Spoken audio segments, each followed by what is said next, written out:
My dear students, good morning to everyone. रसायन विज्ञान में आज हम लोग जानेंगे कार्बन के बारे में ही, हाइड्रोकार्बन के बारे में, कार्बन की सर्वतोमुखी प्रकृति के बारे में जानेंगे। इसके पहले कल आपने कुछ सीखा था, उम्मीद करता हूं समझ गए होंगे। आगे देखते हैं। कार्बन की सर्वतोमुखी प्रकृति यह टॉपिक है।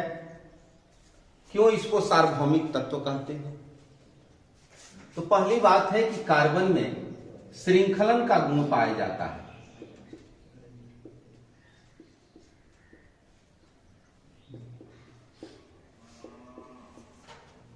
बड़ा ही इंपॉर्टेंट श्रृंखलन का गुण।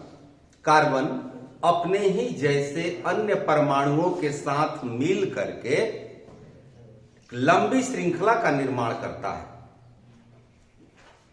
वो श्रृंखला तीन तरह की होती है। एक होती है ओपन, जिसको खुली श्रृंखला कहते हैं, ओपन चेन, खुली श्रृंखला। इसमें कार्बन एक लंबी श्रृंखला में जितने चाहे आप कार्बन जोड़ सकते हैं।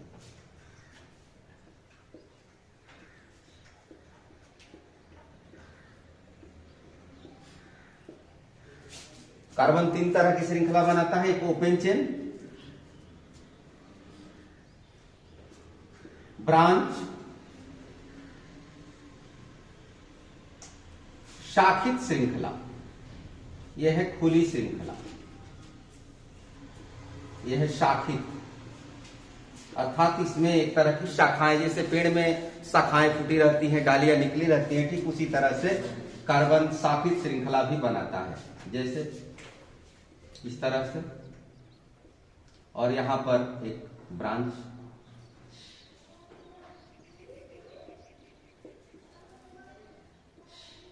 ये ब्रांच नीचे या ऊपर कहीं भी हो सकता है। और तीसरा होता है क्लोज, बंद।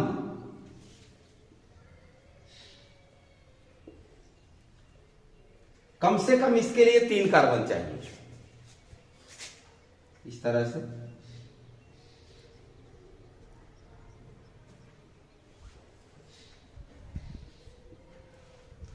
तीन से कम नहीं हो सकते, 3 से अधिक जितने भी कार्बन आप चाहे ले सकते हैं।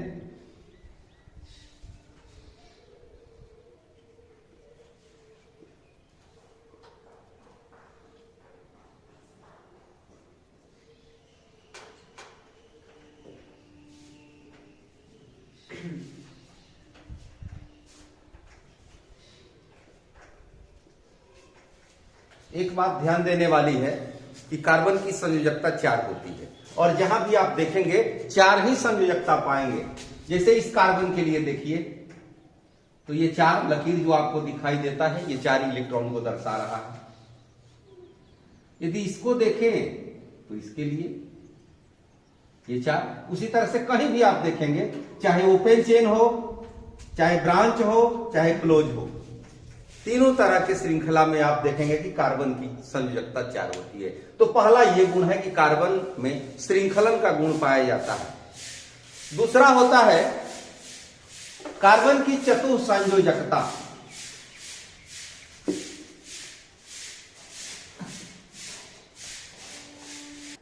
इसके सार्वभौमिक होने का दूसरा गुण कार्बन की चतुःसंयोजकता है। कार्बन की वैलेंसी आप जानते हैं 4 होती है।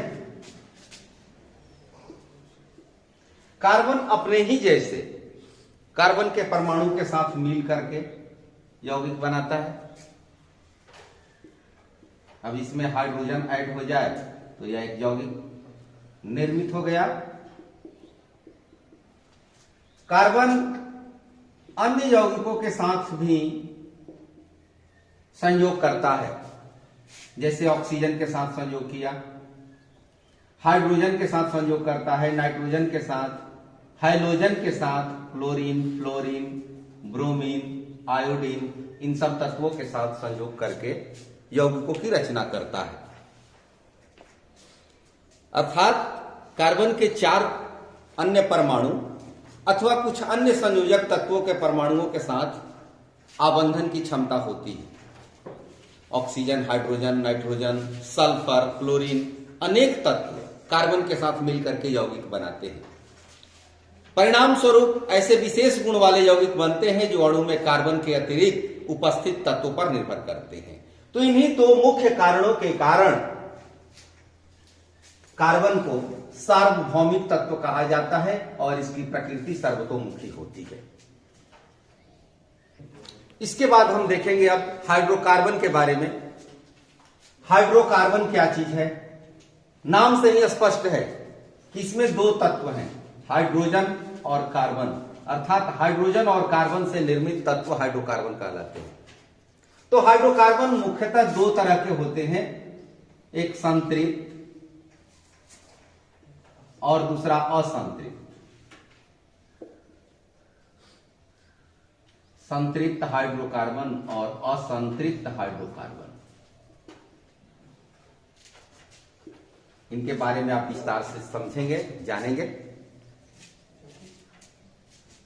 संतृप्त हाइड्रोकार्बन में कार्बन के जो इलेक्ट्रॉन होते हैं वो सिंगल बॉन्ड बनाते हैं, और असंतृप्त हाइड्रोकार्बन में कार्बन के जो इलेक्ट्रॉन होते हैं वो डबल बॉन्ड बनाते हैं या ट्रिपल बॉन्ड बनाते हैं। बस यही मुख्य इनकी पहचान है। संतृप्त में सिंगल बॉन्ड, असंतृप्त में डबल बॉन्ड या ट्रिपल बॉन्ड। तो बारी बारी से इनके बारे में हम देखते हैं।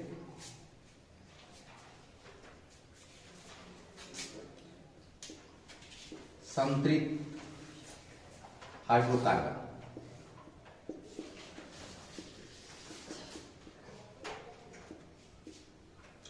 सामान्य सूत्र याद रखना होगा, CnH2n+2। अगर n का मान हम 1 रख दें तो हो जाएगा C1H2 × 1+2 अर्थात C, और ये हो जाएगा 4, CH4। इसका पहला सदस्य है मेथेन। उसी तरह से 2 रखेंगे तो हो जाएगा C2H6 एथेन। इसके बारे में आप विस्तार से जानेंगे। संतृप्त हाइड्रोकार्बन को एल्केन भी कहा जाता है, और एल्केन का सामान्य सूत्र याद रखिएगा CnH2n+2। इसके पूर्व कि आपको मैं विस्तार से समझाऊं, कुछ अन्य बातों को भी समझना जरूरी होता है। जैसे हम लोग काउंटिंग पढ़ते हैं मैथमेटिक्स में, उसी तरह से काउंटिंग केमिस्ट्री में भी होता है, और 1 से 10 तक आपको काउंटिंग याद रखना है। वो काउंटिंग यहां पहले मैं लिख देता हूं। 1 2 3 4 5 6 7 8 9 10। इसको कहते हैं मेथ।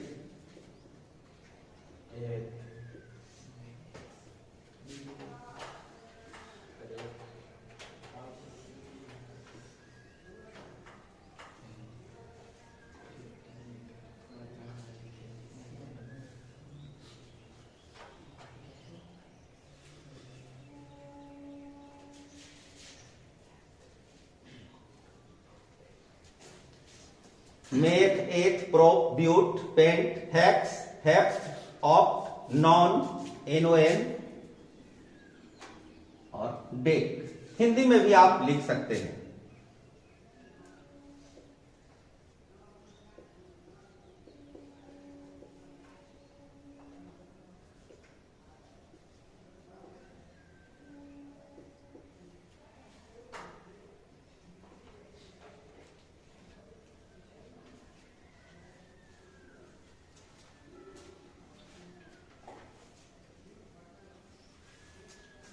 ये जो काउंटिंग है ये कार्बन के परमाणुओं को दर्शाता है। कार्बन के कितने परमाणु उस कंपाउंड में, उस यौगिक में है, इसी के आधार पर उसका निर्णय किया जाता है।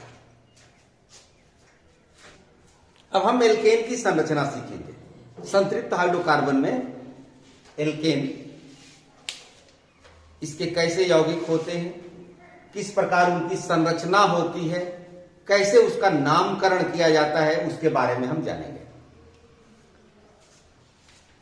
अब जैसे मान लें एक कार्बन है, एक कार्बन 4 वैलेंसी इसकी, और इन सबके साथ यदि हाइड्रोजन जोड़ दिया जाए, यानी हाइड्रोजन से ये साझेदारी करे तो ऐसी संरचना बनती है। अब इसका नामकरण क्या होगा, कैसे नामकरण किया गया है वैज्ञानिकों के द्वारा, वो हम सीखेंगे। सबसे पहले तो हम देखेंगे कि नंबर ऑफ कार्बन कितने हैं, नंबर्स ऑफ कार्बन, कितने कार्बन हैं। उसके बाद बॉन्ड,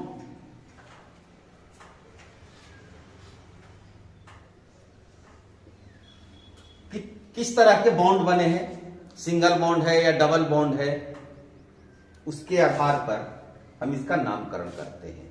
अब देखिए यहां पर ध्यान से, तो कार्बन की संख्या 1 है और 1 की गिनती यहां पर से देखें तो उसको कहते हैं मेन।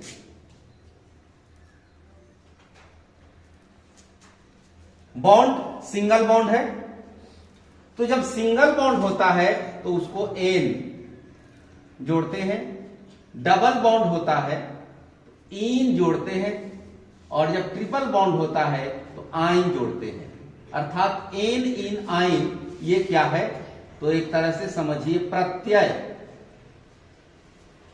सफिक्स। तो सिंगल बॉन्ड है इसलिए इसमें हम जोड़ेंगे एन, तो इसका नाम हो गया मेथेन। सूत्र क्या हुआ, CH4। ये संरचना हुई, ये अणु सूत्र हुआ और ये नाम हुआ। इस तरह से कुछ अन्य उदाहरण देखें। जैसे मान लिया जाए कि हम 2 कार्बन लिए, 2 कार्बनों को हाइड्रोजन से अटैच किया, जोड़ दिया,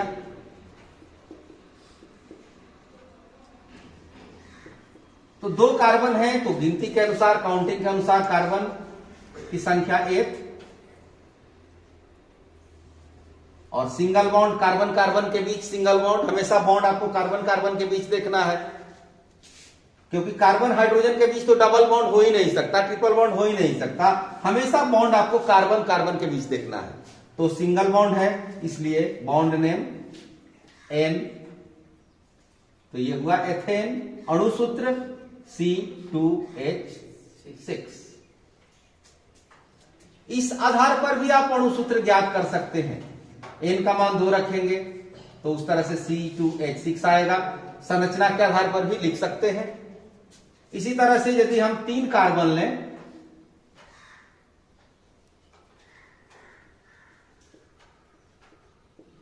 और सबके साथ हाइड्रोजन जोड़ दें,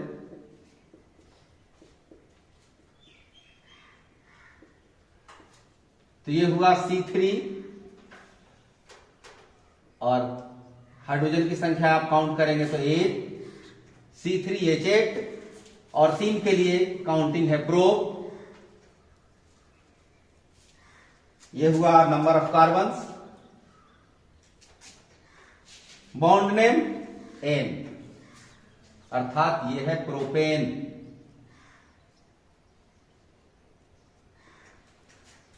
नाम आप हिंदी में भी लिख सकते हैं।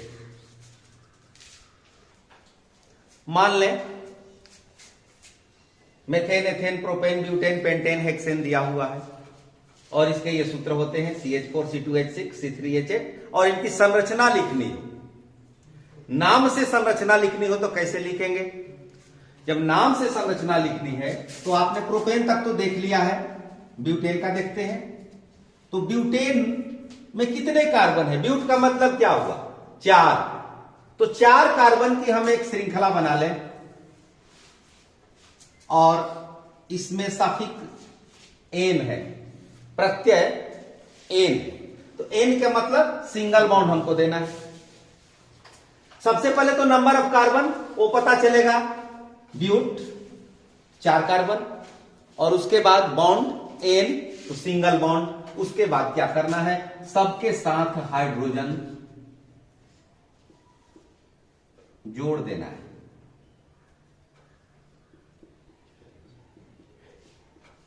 और इस तरह से ये ब्यूटेन की संरचना हो गई।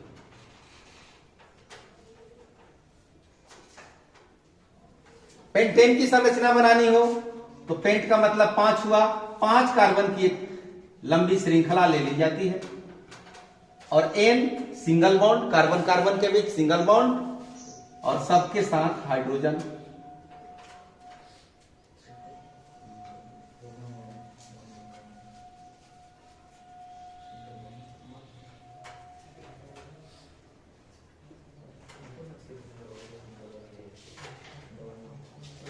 ये हुआ पेंटेन। ठीक इसी तरह से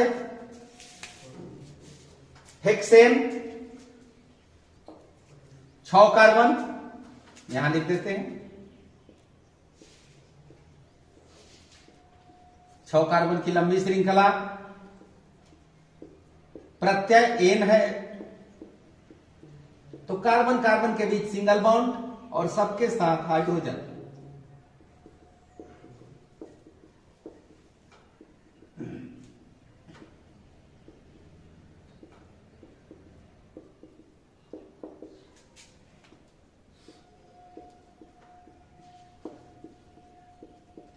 इस प्रकार हम नाम से संरचना सूत्र लिख सकते हैं और संरचना सूत्र से नामकरण भी कर सकते हैं। जैसे ये दिया हुआ है संरचना, नाम लिखना है इसका, तो कार्बन की संख्या देखेंगे, 6 कार्बन है इसलिए हेक्स, कार्बन कार्बन के बीच सिंगल बॉन्ड इसलिए एन, हेक्स एन हेक्सेन। अब यहां पर एक चीज और आपको समझ लेना है, युक्ति सूत्र। युक्ति सूत्र क्या चीज होता है? प्रत्येक कार्बन से कितने हाइड्रोजन जुड़े हुए हैं,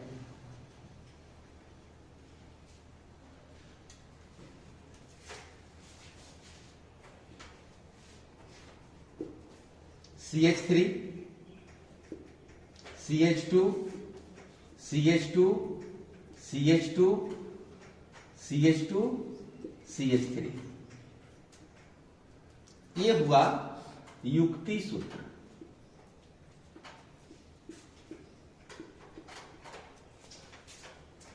इसी तरह से जब आप एथेनॉल में देखेंगे, एथेनॉल का सूत्र होता है C2H5OH, और जब इसकी संरचना बनाई जाएगी तो 2 कार्बन है, उसके बाद ऑक्सीजन, हाइड्रोजन और इन सबके साथ हाइड्रोजन, तो C2H5OH हुआ। अब यहां पर आप देखेंगे युक्ति सूत्र तो होगा CH3, CH2 और ये OH। इसके बारे में भी आप बाद में भी जानेंगे। इसी कड़ी में हम एक और टॉपिक सीखते चले, समावयवी, समावयवता, जो कि टेस्ट एग्जामिनेशन में पूछा गया था। और उस वीडियो को आपने यदि देखा होगा तो उसके बारे में थोड़ा सा अवश्य सीखा होगा। अणु सूत्र समान होते हैं लेकिन संरचना सूत्र अलग अलग होते हैं।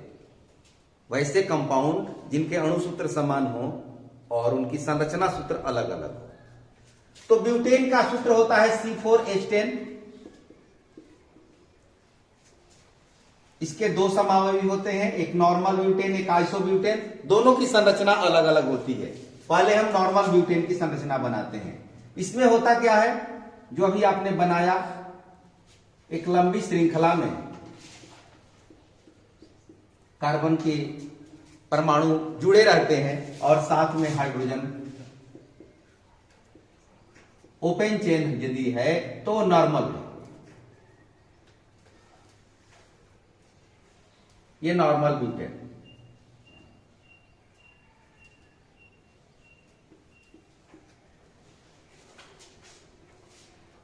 आइसोब्यूटेन में क्या होता है कि आइसोब्यूटेन में ओपन चेन नहीं होता है, ब्रांच होता है। 4 कार्बन है, 3 कार्बन एक श्रृंखला में होते हैं और एक कार्बन ब्रांच के रूप में रहता है।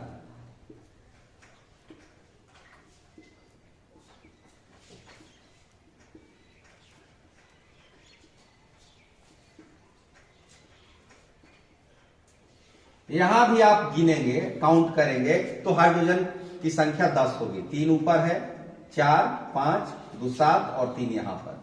तो इसको कहते हैं आइसोब्यूटेन।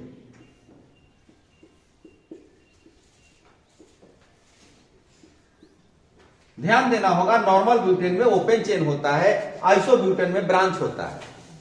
तो ब्यूटेन के 2 समावयवी होते हैं।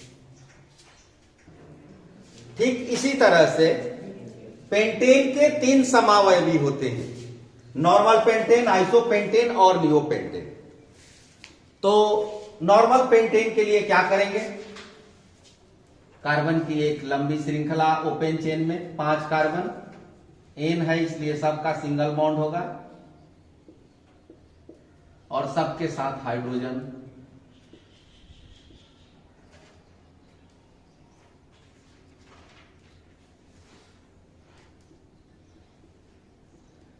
ये है नॉर्मल पेंटेन। सूत्र इसका वही है जो पेंटेन का है, C5H12। ये सूत्र तीनों के लिए है। यह है नॉर्मल।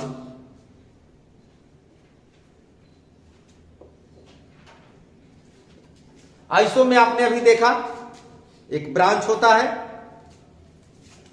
इसमें से कहीं एक ब्रांच निकल जाएगा। 4 कार्बन एक श्रृंखला में और एक यहां पर ब्रांच।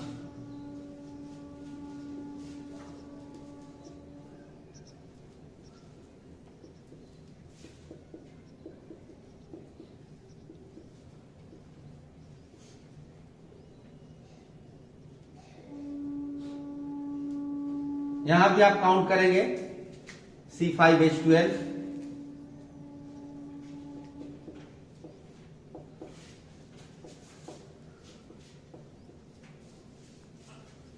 अब तीसरा है नियोपेंटेन। तो नियोपेंटेन में क्या होता है? इसमें ऊपर नीचे दोनों ओर शाखाएं फूटी रहती हैं।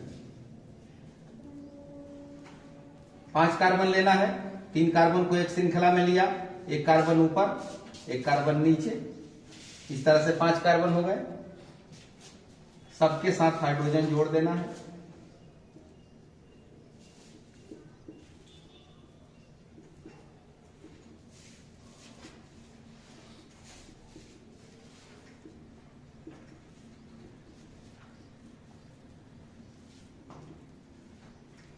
यहां भी आप देखेंगे तो देखिए CH3, फिर C, फिर CH3, फिर यहां पर CH3, ऊपर में CH3। काउंटिंग करेंगे तो 5 कार्बन और 12 हाइड्रोजन। तो ये नियोपेंटेन। और इसकी संरचना इस तरह से होती है। तो इस प्रकार एल्केन आप सीखे, उम्मीद करता हूं ध्यान देंगे। और इसके बाद अब आगे के क्लास में एल्कीन, एल्काइन और अन्य हैलोजन के साथ जो कंपाउंड बनते हैं उनके बारे में विस्तार से बताया जाएगा। Thank you, all the best.